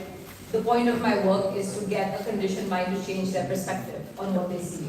And even if all you take away from this entire installation is when you're reading something and you come across the word primitive, you question it, or you come across the word developing, things that I use, words that I use to describe people of color, then I think that's pretty successful. So the way that the word primitive currently exists is in a negative light, which not everybody who uses it knows.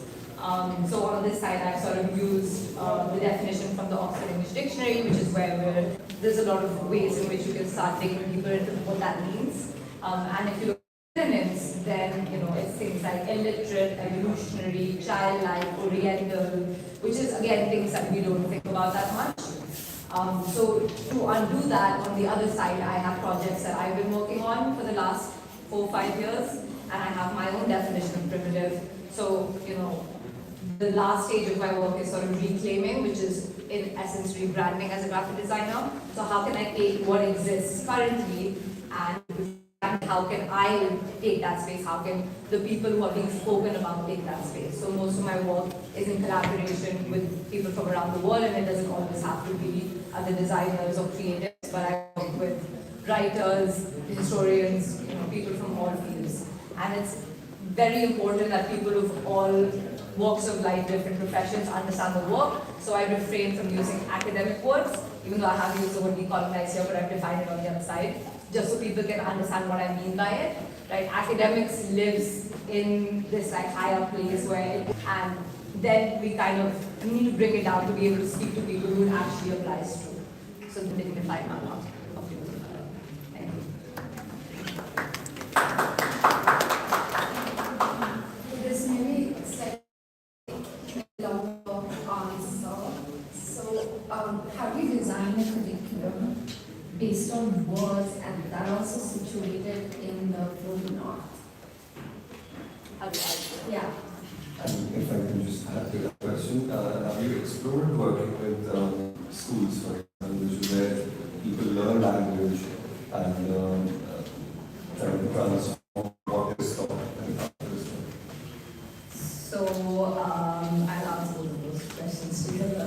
I currently run workshops, so I have not reached this like design and entire curriculum knowledge, but I'm allowed to teach workshops where you begin to question the words that you're using. So for example, when he would really mean, that you have to dig slightly deeper research, right? You have to see these different perspectives. If you're talking about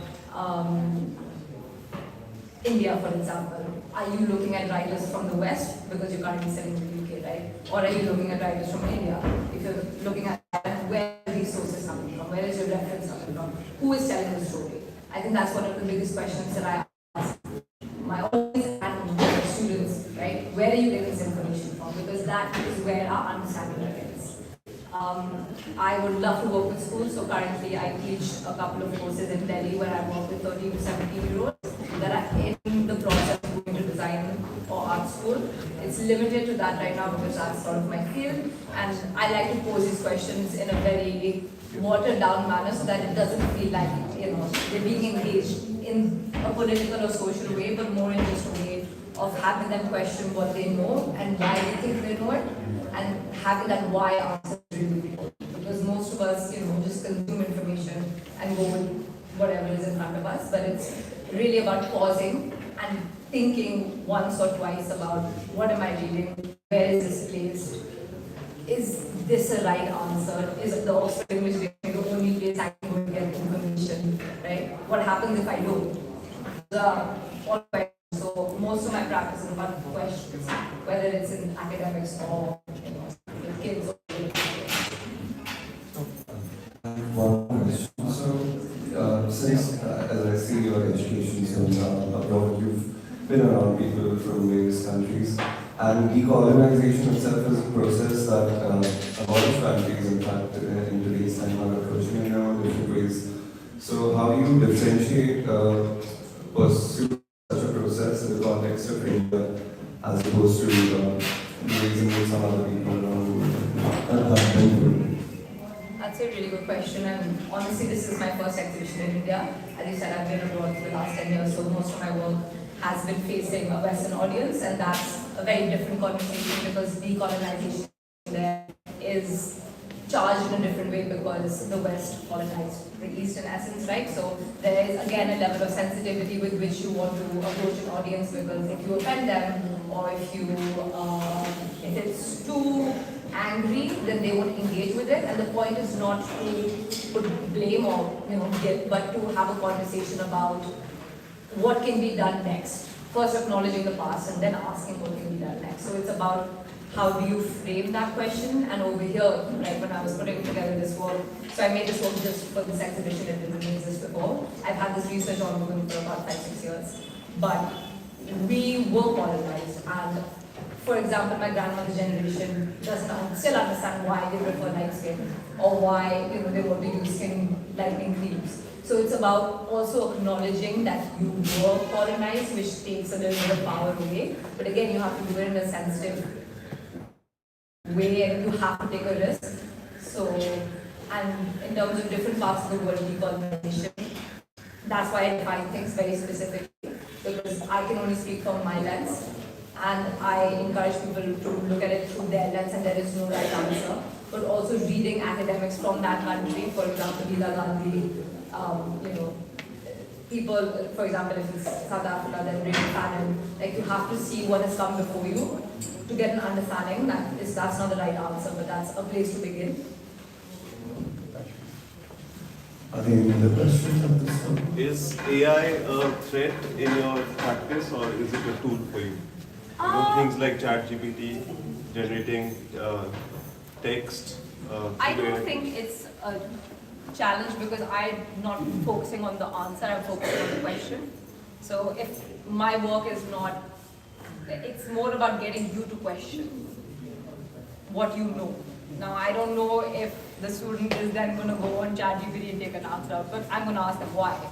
So, when a student comes back to me at the end of the day, they have to have answered at least 5 why questions. So if ChatGPT can do that for them, then that's great. But I haven't yet encountered that problem. I see it as a tool, right? Like if you want to work through it, shorten your time frame in which you're working, absolutely, right? It gives you more time to think, more time to research, more time to question. So I do see that. Language that has already existed, right? So one may question the sources to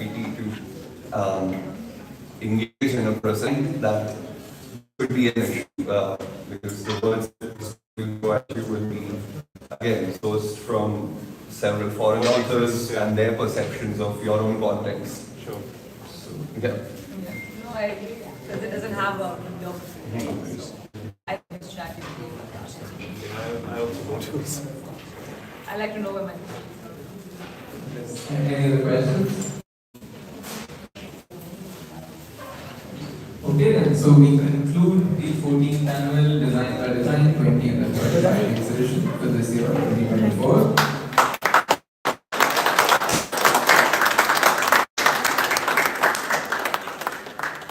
We'd like to thank